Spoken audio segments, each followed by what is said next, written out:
3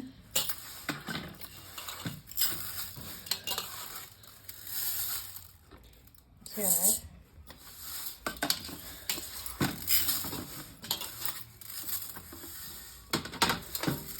आणि 5 वाट्या आपण तांदूळ घेतलेले आहेत.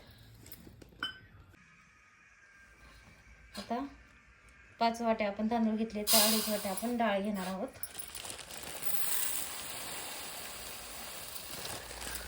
दोन अर्धी वाटी 2.5 वाट्या डाळ.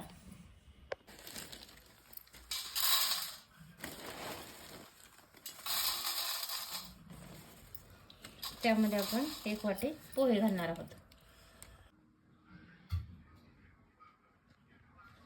आता हे सगळं आपण मिक्स करून रात्रभर भिजत ठेवणार आहोत. एका पाण्याने धुवून घेते आधी, नंतर मग रात्रभर भिजत ठेवते.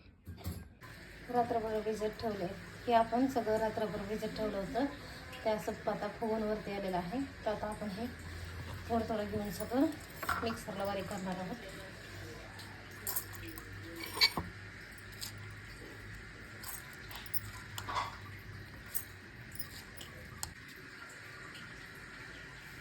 असं हे आपण बारीक करून घेतलेलं आहे. आता हे पातेल्यात आपण टाकून घेणार आहोत. जास्त घट्ट नाही आणि जास्त पातळ नाही, अशा पद्धतीने आपण सगळे वाटून घेणार आहोत. आता हे सगळं आपलं तयार झालेलं आहे. आता आपण हे सगळं 2 तास झाकून ठेवून घ्या. आपण आता 2 चमचे मीठ,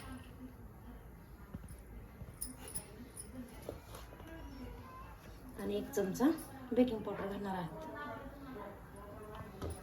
हे सगळं आता हलवून घेते, एकजीव करून घेते सगळं.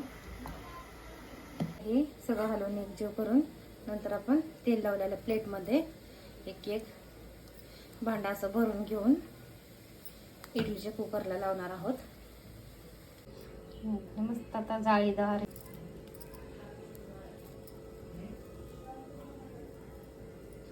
आपण पुदिनाची चटणी करूया.